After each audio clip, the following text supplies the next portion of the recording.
When she laughed as she signed the divorce papers, most people would have broken. But me? I felt nothing.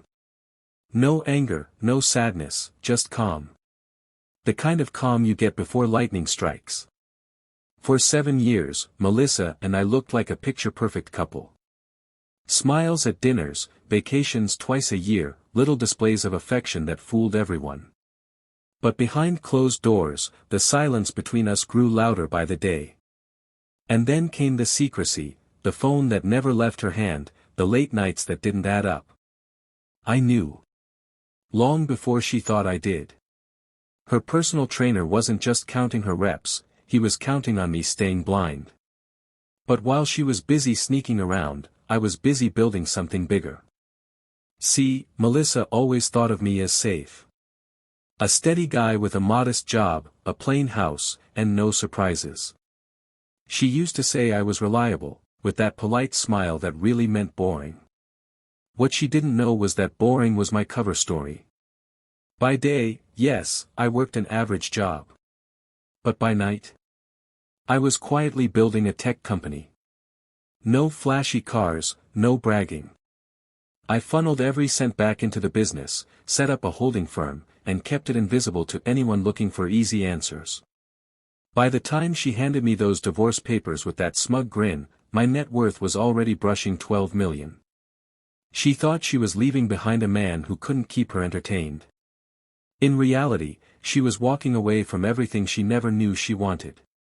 Weeks later, she flaunted her upgrade all over social media, posing with him, bragging to her friends about the house she'd take, the checks she'd cash, and how she was finally free of her boring husband. I stayed quiet. I let her laugh. Because I knew exactly when her smile would fade. That day came in court. She strutted in like it was her coronation, dress perfect, hair flawless, every ounce of confidence radiating off her. She even winked at me across the room, like this was some private game she'd already won. But games end. When the judge asked for financial disclosures, her lawyer jumped up. Your Honor, my client believes Mr. Preston is hiding assets. That was my cue. I handed over the folder. Inside? Everything. My business filings, investments, licensing agreements, proof of Preston Innovations, the company I'd built from nothing. The judge skimmed the documents, adjusted his glasses, and then said the words that shattered her smile, as of this month, Mr. Preston's net worth is approximately 11.8 million. The silence that followed was heavy. I glanced at Melissa, her jaw literally dropped. This was the same woman who mocked my so-called dull routines, now realizing she had just thrown away the very life she craved. She stammered, I didn't know. We were married, shouldn't I? But my lawyer was already ready. Your Honor, all of these assets were established before the marriage, kept separate, and fall under the prenuptial agreement signed in 2016. She had forgotten. Or maybe she thought I had.